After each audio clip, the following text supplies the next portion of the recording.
ಸ್ವಾಗತ. ಮುಂದಿನ ಸುದ್ದಿ ಏನಂತಂದ್ರೆ, ಪಾಕಿಸ್ತಾನದಲ್ಲಿ ನೀರಿಗೆ ಹಾಹಾಕಾರ ಮೊದಲಿನಿಂದಲೂ ಕೂಡ ನಡೀತಾ ಇದೆ.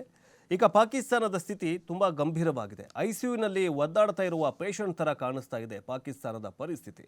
ಇದನ್ನ ನೋಡಿ ಮರಗೋರಿಲ್ಲ, ಇದಕ್ಕೆ ಸಹಾಯ ಮಾಡೋರಿಲ್ಲ.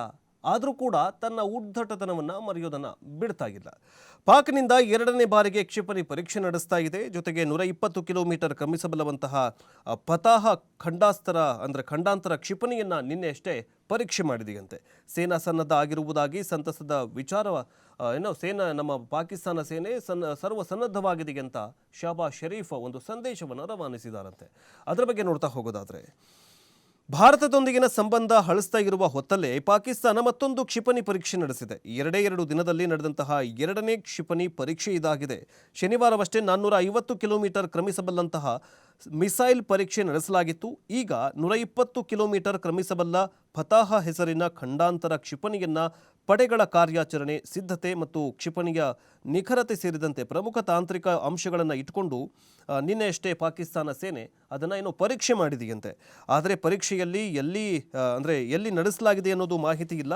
ಈ ಬಗ್ಗೆ ಮಾತನಾಡಿರುವಂತಹ ಪ್ರಧಾನಿ ಶಹಬಾಜ್ ಶರೀಫ್, ರಾಷ್ಟ್ರದ ಭದ್ರತೆಗಾಗಿ ಸೇನೆ ಸರ್ವಸನ್ನದ್ಧವಾಗಿದೆ ಅಂತ ನನಗೂ ಕೂಡ ಖುಷಿಯಾಗತ್ತೆ ಅಂತ ಶಹಬಾಜ್ ಶರೀಫ್ ಸಂತಸ ವ್ಯಕ್ತಪಡಿಸಿದ್ದಾರೆ. ಇನ್ನು ಪಾಕಿಸ್ತಾನದಿಂದ ಹೊಸ ಮಾಧ್ಯಮ ಇಡೀ ವಿಶ್ವಕ್ಕೆ ಗೊತ್ತಾಗಬೇಕಲ್ಲ, ನಾವು ಪಾಪ ಸಾಚಗಳು, ನಮಗೇನೂ ಗೊತ್ತೇ ಇಲ್ಲ, ಶಾಂತಿ ಪ್ರಿಯರು ಅಂತ ಪಾಕಿಸ್ತಾನ ಎಷ್ಟೇ ಬೊಗಳ್ತಾ ಇದ್ರೂ ಕೂಡ ಅದರ ಮಾತನ್ನು ಯಾರೂ ಕೂಡ ಕೇಳ್ತಾ ಇಲ್ಲ, ಅದನ್ನು ನಂಬ್ತಾ ಇಲ್ಲ ಪಾಕಿಸ್ತಾನವನ್ನು. ಯಾಕಂತಂದರೆ ಪಾಕಿಸ್ತಾನದ ಹಿಸ್ಟರಿಯೇ ಅಷ್ಟೊಂದು ಕರಾಳವಾಗಿದೆ. ಪಾಕಿಸ್ತಾನ ಈಗ ಏನು ಮಾಡಿದೆ ಅಂತಂದರೆ, ಕೆಲವೊಂದಿಷ್ಟು ಹಫೀಜ್ ಸಯೀದ್ನಂತಹ ಕುಖ್ಯಾತ ಉಗ್ರರಿಗೆ ಸುರಕ್ಷತೆ ನೆಲೆ ಒದಗಿಸಿಕೊಟ್ಟಿರುವಂತಹ ಉಗ್ರ ಪೋಷಕ ಪಾಕಿಸ್ತಾನ ಇದೀಗ ಅಂತಾರಾಷ್ಟ್ರೀಯ ಮಾಧ್ಯಮಗಳ ಮುಂದೆ ಹೊಸ ನಾಟಕ ಶುರು ಮಾಡಿದೆ. ಪಾಕಿಸ್ತಾನದ ಮಾಹಿತಿ ಸಚಿವ ಆಗಿರುವಂತಹ ಅತ್ತೌಲ್ಲಾ ತರಾರ್ ಅಂತಂದರೆ ಮೊನ್ನೆ ರಾತ್ರಿ 2 ಗಂಟೆಗೆ ಬಂದು ಮಾಧ್ಯಮದಲ್ಲಿ ಮಾತನಾಡಿದ್ದಲ್ಲ, ರಾತ್ರಿ 2 ಗಂಟೆಗೆ ಬಂದು ಅವನು ಪತ್ರಿಕಾಗೋಷ್ಠಿ ಮಾಡ್ತಾನೆ. ಭಾರತ ನಮ್ಮ ಮೇಲೆ ಯುದ್ಧ ಮಾಡತ್ತೆ, ಸೊ ಅದಕ್ಕೋಸ್ಕರ ನಮಗೆ ಭಯ ಆಗ್ತಾ ಇದೆ, ಸೊ ಹೀಗಾಗಿ ನಮಗೆ ರಕ್ಷಣೆ ಬೇಕು ಅಂತ ಏನು ಕೇಳ್ಕೊಂಡಿದ್ನಲ್ಲ, ಗೋಗರ್ದಿದ್ನಲ್ಲ, ಇಡೀ ವಿಶ್ವದ ಮುಂದೆ ನಿಂತ್ಕೊಂಡು 2 ಗಂಟೆಗೆ ಬಂದಿದ್ದಂತೆ. ಅದು ಸ್ಕ್ರಿಪ್ಟೆಡ್ ಅಂತ ಗೊತ್ತಾಗಿ ಹೋಗ್ಬಿಡತ್ತೆ. ಇಂಥ ನರಿಬುದ್ಧಿ ಪಾಕಿಸ್ತಾನ ಈಗ ಮತ್ತೊಂದು ನಾಟಕ ಪ್ರದರ್ಶನ ಮಾಡ್ತಾ ಇದೆ.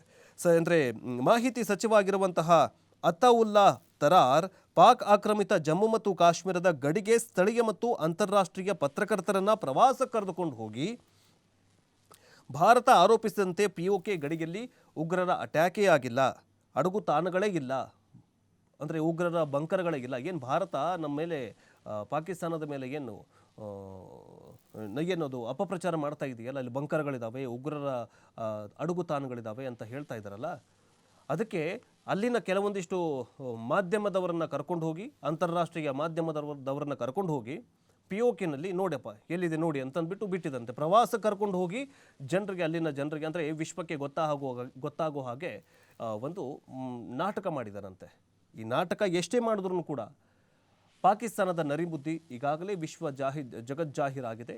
ಏನೇ ಮಾಡಿದ್ರು ಕೂಡ ಅತ್ತೌಲ್ಲಾ ತರಾರ್ 2 ಗಂಟೆ ಅಲ್ಲ, ಎಷ್ಟೇ ಮಾಡಿದ್ರು ಕೂಡ, ಎಷ್ಟೇ ನಾಟಕ ಮಾಡಿದ್ರು ಕೂಡ ಪಾಕಿಸ್ತಾನವನ್ನು ವಿಶ್ವ ಶಾಂತಿಪ್ರಿಯ ದೇಶ ಅಂತ ಒಪ್ಕೊಡೋದಿಲ್ಲ.